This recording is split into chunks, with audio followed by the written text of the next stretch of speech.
My son stopped me at the hospital door after I'd driven 12 hours straight from Phoenix and said the words that would cost them everything. Dad, Michelle says she wants just immediate family for the birth. You understand, right? 4 days later, when Denver General Hospital called asking how I'd like to pay the $8,500 delivery bill with my forged signature, I smiled for the first time since my grandson was born. You see, I'm Timothy Patterson, 58 years old, and I spent 30 years as a financial crimes detective with Phoenix PD. Some people pick the wrong family to mess with. Let me back up and explain how we got to this moment of sweet justice. 3 weeks earlier, my daughter-in-law Michelle had called me, practically glowing through the phone. Tim, the baby's due any day now, and we'd love for you to be there when he arrives. You're going to be such an amazing grandfather. I should have known something was off when she started calling me Tim instead of Mr. Patterson. After 3 years of marriage to my son Bradley, she'd never been that warm. But the excitement of becoming a grandfather for the first time clouded my judgment. At 58, I'd been dreaming of this moment since Brad announced the pregnancy 8 months ago. I live in Phoenix. They live in Denver. 12 hours of desert highways and mountain passes. I packed my best clothes, bought gifts for the baby, and even splurged on a nice hotel near the hospital. This was going to be one of the most important weeks of my life. The drive itself was brutal. My back ached from sitting so long, but every mile brought me closer to meeting my grandson. I'd stopped only for gas and coffee, calling Brad twice to check if there was any news. Both times, Michelle answered his phone, sweet as pie, telling me to drive safely and that they couldn't wait to see me. When I finally pulled into the hospital parking garage at 2 a.m. on Tuesday morning, exhausted but excited, I felt like I'd accomplished something important. The maternity ward receptionist told me Michelle was in labor, room 314. I practically floated down the hallway, my heart pounding with anticipation. That's when I found Brad pacing outside the delivery room, looking more stressed than excited. The moment he saw me, his face changed. Not relief, not joy, something closer to panic. Dad, what are you doing here? The question hit me like a punch to the gut. What do you mean? Michelle invited me.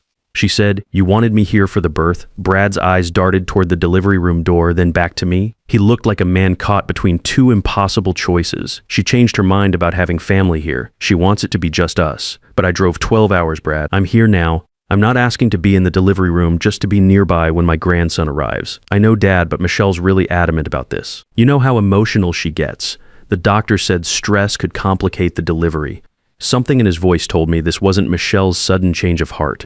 This felt planned, orchestrated, but I was too tired and too shocked to fight in a hospital corridor. Fine, I said quietly. I'll go to my hotel and wait for your call. Brad looked relieved, which only confirmed my suspicion that I was being deliberately pushed out. Thanks, Dad. I'll call you as soon as the baby's born. I spent the next 8 hours in my hotel room checking my phone every 10 minutes. When Brad finally called at 10 a.m. Wednesday morning, his voice was exhausted but happy. Dad, he's here. Nathan Bradley Patterson, 7 pounds 2 ounces. He's perfect. Congratulations, son. When can I meet him? Another pause. Michelle's really tired, Dad. The delivery was rough. Maybe give us a day or two to settle in. I felt like I was begging for scraps from my own family. Brad, I'm his grandfather. I drove 12 hours to be here. I know, and we appreciate that. But Michelle needs to recover, you understand, right?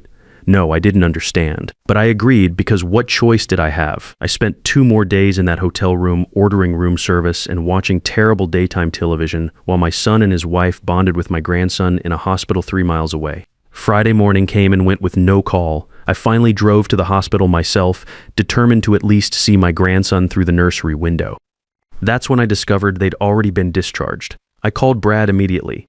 You took the baby home without even telling me? Dad, Michelle wanted to get home to her own space. She's been really anxious about germs and visitors. I'm not a visitor, Brad. I'm your father. I'm Nathan's grandfather. I know that.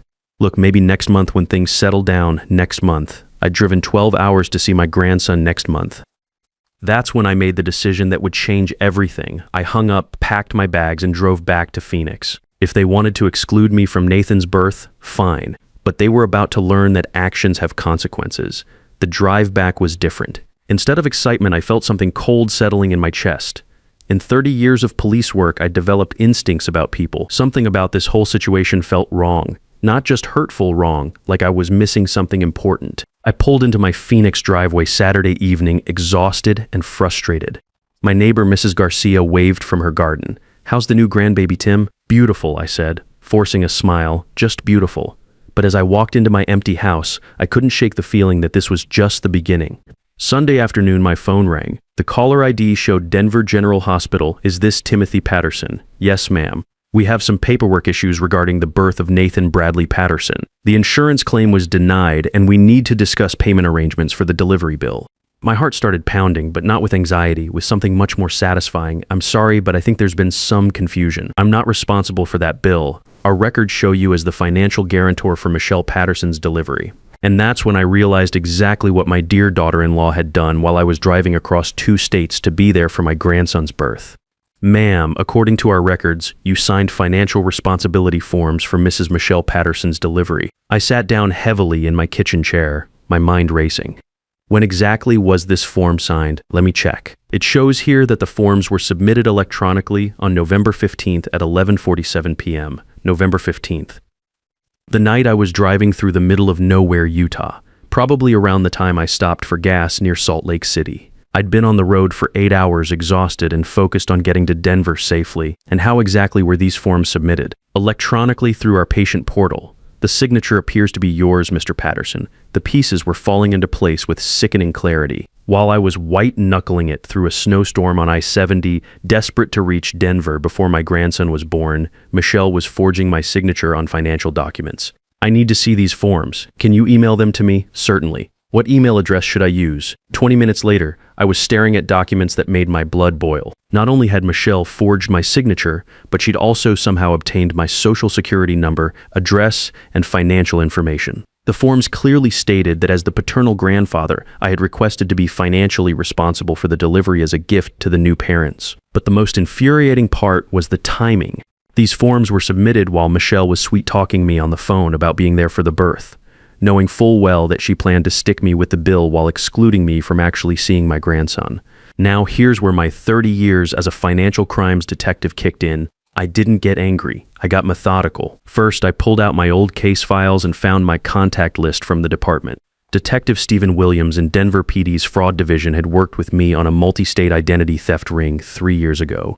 Good cop, thorough investigator. I gave him a call. Steve, it's Tim Patterson from Phoenix PD. I need a favor, and it's personal. Tim, how's retirement treating you? What can I do for you? Someone's committed identity theft against me, and I think there's more to it than just one incident.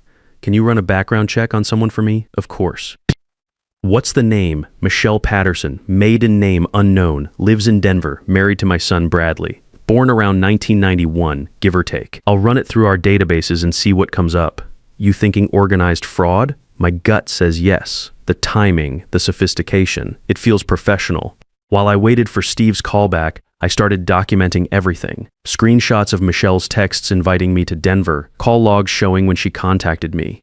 Photos I'd taken during my drive with GPS timestamps proving where I was when the forms were supposedly signed. Even my hotel receipts and gas station purchases along the route. Then I called my old partner from financial crimes, Detective Patricia Rodriguez, who'd transferred to the FBI's white-collar crime division 2 years ago. Pat, I need some advice, hypothetically. If someone forged financial documents across state lines, what kind of charges are we looking at? Hypothetically, wire fraud, identity theft, potentially RECO if it's part of a larger scheme. Why, Tim? Someone ripping off retirees. Someone ripped off this retiree, and I think my daughter-in-law isn't who she claims to be. Email me everything you have. I'll take a look. Next, I set up my old surveillance equipment in my home office, hidden digital recorders, backup hard drives, a dedicated phone line for recording conversations. If Michelle wanted to play games with a retired detective, she was going to get the full treatment. My phone buzzed with a text from Brad. Dad, hope you made it home safely. Michelle's doing great and Nathan is such a good baby. We'll send pictures soon. Pictures. After excluding me from his birth and forging financial documents in my name, they thought pictures would smooth things over. I typed back carefully.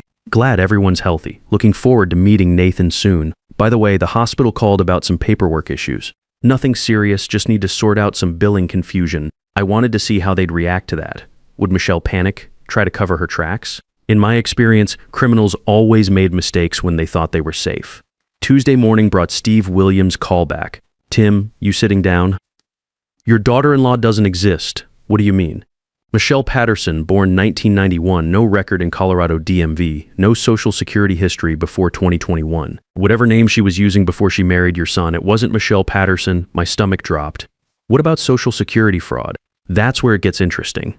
The SSN she's using belongs to a Michelle Patterson who died in Idaho in 2019. Car accident. No family. Someone's been very clever about assuming a clean identity. Steve, this is looking like a federal case. Already made some calls. FBI's interested. You got someone there you trust? Pat Rodriguez, white-collar crimes. She's expecting my call? Good, Tim. I'm thinking your daughter-in-law is part of something bigger. We've had 3 cases in the past year involving fraud against law enforcement families. Always the same pattern. Someone marries in, gains access to financial information, then disappears with whatever they can grab. 3 cases: Phoenix, Albuquerque, and Salt Lake City. All cops or firefighters. All had their in-laws or family members defrauded by someone who turned out to have false identities. I felt cold all over. Steve, are you telling me my son was specifically targeted? That's what it's looking like. These people research their marks, Tim. They know cops have steady incomes, good credit, access to databases, and family members who trust them. Your son's a paramedic, right? First responders are prime targets. After hanging up, I sat in my kitchen staring at my hands. This wasn't just about a forged hospital bill. Someone had infiltrated my family, manipulated my son into marriage, and was systematically stealing from us, and they'd picked the wrong retired detective to mess with. I called the hospital back. This is Timothy Patterson. I just reviewed the financial responsibility forms and I need to report fraud. Fraud, sir? That's right. And I'm a retired police detective. I know exactly what you're looking at here. For the next hour, I provided the hospital's legal department with every detail of Michelle's deception. They were particularly interested in the fact that Michelle had invited me to Denver while simultaneously committing fraud in my name. Mr. Patterson, this is indeed a serious matter. We'll be filing a police report and turning this over to our fraud investigation team. In the meantime, all charges to your name are suspended pending investigation. After hanging up, I sat in my kitchen staring at my phone. Michelle had played this perfectly, or so she thought. She'd gotten me out of the way during the birth, had her private family moment, and planned to stick me with an $8,500 bill as a final insult. What she didn't know was that I'd spent 30 years investigating people exactly like her, and now I was going to use every trick I'd learned. My doorbell rang that afternoon. Through the peephole, I could see a woman in her 30s holding a manila envelope. Timothy Patterson? Yes. I'm Agent Patricia Rodriguez, investigator with Denver General Hospital's Fraud Prevention Department. I have some documents for you to review. She handed me the envelope and waited while I opened it. Inside were printed copies of security footage from the night the fraudulent forms were submitted. The screenshots showed Michelle at a computer in the hospital's family lounge, typing on their patient portal system. Mr. Patterson, these images were captured at 11:52 p.m. on November 15th, approximately 5 minutes after the financial responsibility forms were submitted under your name. There was Michelle, clear as day, hunched over a laptop in the hospital's waiting area. The timestamp showed I was still 4 hours away from Denver, somewhere in the Utah mountains with no cell service. What happens now? I asked. The evidence is overwhelming. Hospital fraud is a federal offense when it involves identity theft across state lines. Your daughter-in-law is looking at significant jail time and financial penalties. As Agent Rodriguez drove away, I knew it was time to take this investigation to the next level. I called my FBI contact, Patricia Rodriguez from White Collar Crimes. Pat, it's Tim. I'm ready to discuss that hypothetical case. Send me everything. I'll review it tonight and get back to you tomorrow. That evening, I got a call that changed everything. It was Steve Williams from Denver PD. Tim, we found something big. Remember those 3 cases I mentioned? We've been working with the FBI and they think your daughter-in-law is part of a 6-person criminal organization. 6 people. They call themselves Family Infiltrators. They research law enforcement families, have one of their female operatives seduce the target, then systematically steal from everyone connected. Your son wasn't randomly chosen, Tim. He was hunted. Jesus Christ. Gets worse. The ringleader is a guy named Anthony Rivera. He recruits women with criminal backgrounds, trains them in identity theft, and sends them out to marry first responders. They've hit cops in Phoenix, Albuquerque, Salt Lake City, and now Denver. What's their total take? Conservative estimate, $107,000 over the past 2 years. But here's the thing. We think they're planning something bigger with your family. Like what? Life insurance fraud. We found applications for substantial policies on Michelle and your grandson. If something were to happen to them, I felt sick. They're planning to fake their deaths or make them real. Tim, I need you to be very careful here. These people have killed before. After Steve's call, I knew I had to act fast but smart. I couldn't just wait for the FBI to build their case. My family was in immediate danger, so I decided to set a trap. The next morning I called Brad. "Son, I need to talk to you about something important. Can you come over this weekend? Bring Michelle and Nathan, Dad. I don't think Michelle's ready for visitors yet." Tell her I'm not angry about the hospital thing. I understand she was stressed. In fact, I've got some good news to share. Remember my old partner, Jack Morrison? He passed away last month and left me a substantial inheritance. $75,000. I'm thinking about setting up a trust fund for Nathan. I could hear Brad covering the phone, talking to Michelle in hushed tones. When he came back on the line, his voice was different, more excited. "You know what, Dad? Michelle says she's feeling better. We could drive down Saturday morning." "Perfect. Tell Michelle I'm looking forward to meeting my grandson properly." While I waited for Saturday, I prepared my trap. I set up hidden cameras in my living room and kitchen, positioned to capture both audio and video. I programmed my phone to automatically back up all recordings to a secure cloud server. I even borrowed some surveillance equipment from my old partner who ran a private investigation firm. Most importantly, I prepared fake documents showing the inheritance from Jack Morrison. Bank statements, legal papers, even a will, all fabricated but professional looking enough to fool someone who wasn't a cop. I also reached out to my network. 3 retired detectives agreed to be on standby nearby in case things went wrong. Pat Rodriguez from the FBI positioned agents 2 blocks away. Steve Williams arranged for Denver PD to monitor Brad's apartment in case Michelle tried to run. Saturday morning arrived with Arizona sunshine and cool November air. I made coffee, checked my recording equipment one more time, and waited. At 10:30 a.m., I heard car doors slamming in my driveway. Through my window, I watched Brad get out of their Honda Accord, then Michelle stepped out holding a baby carrier. My first glimpse of Nathan took my breath away. Even from a distance, I could see he looked just like Brad had as a baby. I opened the door before they could knock. "Come in. Come in. Let me see my grandson." For the next hour, I played the role of excited grandfather. I held Nathan, took pictures, and made all the appropriate noises about how beautiful he was. And he truly was beautiful, innocent. Perfect, completely unaware that his mother was a professional criminal. Michelle seemed nervous, but tried to hide it. She kept glancing around my house, probably noting the security system, the good furniture, the family photos showing a comfortable retirement. Tim, Brad mentioned something about an inheritance. There it was. The hook was in the water, and she'd taken the bait immediately. Oh yes, quite a windfall actually. My old partner Jack left me $75,000. I'm thinking about investing it in Nathan's future. Michelle's eyes lit up. "That's so generous of you." "What kind of investment were you thinking?" "Well, I was hoping to discuss that with you and Brad. You're the boys' parents after all. Maybe we could set up some kind of trust fund, or maybe help with a larger expense you might be planning." I watched her carefully. This was the moment of truth. Would she try to con me or play it safe? She didn't disappoint, actually, Tim. Brad and I have been talking about buying a house. Something with a yard for Nathan to play in when he gets older. But the down payment requirements these days are just impossible. How much are we talking about? She glanced at Brad, who was playing with Nathan and not really paying attention to our conversation. "Well, we found this perfect place in a great neighborhood. It's $425,000, so we'd need about $50,000 for the down payment." $50,000, I repeated, making sure my hidden cameras caught every word. "That's a significant chunk of the inheritance." "Oh, we wouldn't expect you to pay for all of it. Maybe you could help with part of it?" Even $20,000 or $30,000 would make such a difference. I pretended to consider this. "You know, Michelle, that sounds like a wonderful investment in Nathan's future.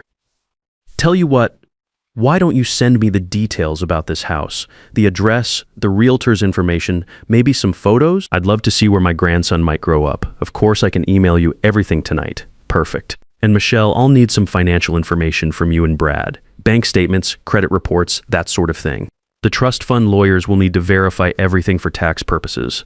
I watched her face carefully for just a moment. I saw a flicker of something panic, but she recovered quickly. "Absolutely. We can get you whatever you need." After they left that afternoon, I immediately called Pat Rodriguez at the FBI. The trap worked. She took the bait, and it's all on video.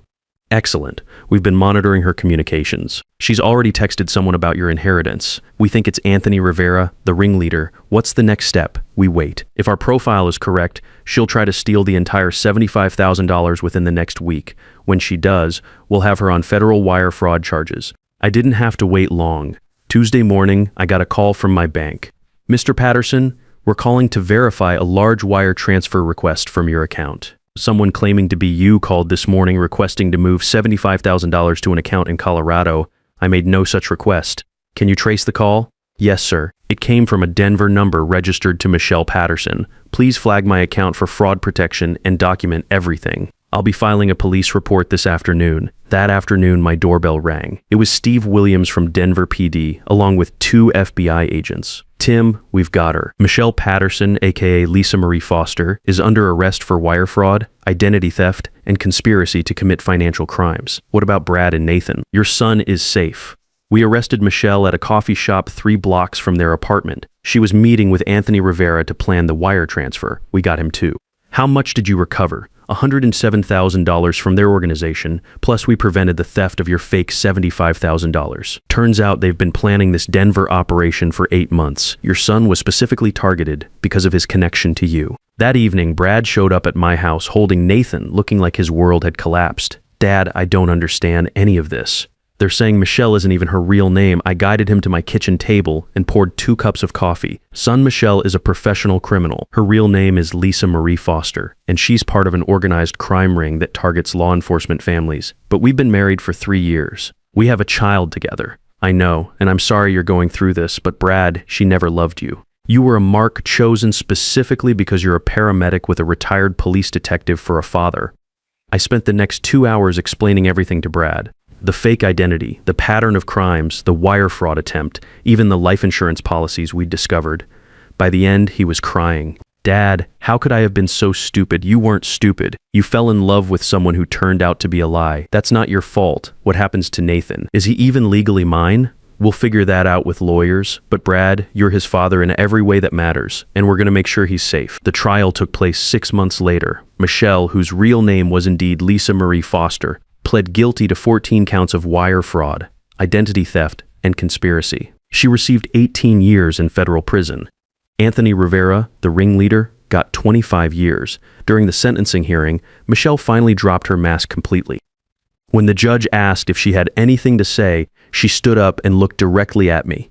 You think you're so smart, old man, but there are others like me out there. You can't protect everyone, maybe not. I replied from the gallery, but I can protect my family, and now 6 other families won't have to go through what we did. The federal investigation ultimately led to the arrest of the entire criminal network. They recovered $107,000 in stolen assets, which was distributed among the 12 victim families across 4 states. Brad and Nathan moved back home with me while Brad rebuilt his life. We established legal paternity, got Nathan's birth certificate corrected, and started the slow process of healing. Some evenings, I sit on my front porch watching Brad play with Nathan in the yard, and I think about how close we came to losing everything. Michelle's plan hadn't just been to steal money, they were planning to fake Nathan's death in a car accident, then disappear with him and the life insurance money. If I hadn't reported that hospital bill, if I hadn't used my detective training to investigate, Nathan would have grown up in a criminal enterprise, probably trained to commit the same crimes against other innocent families. Brad asks me sometimes how I knew to set the trap, how I figured out what Michelle was really planning.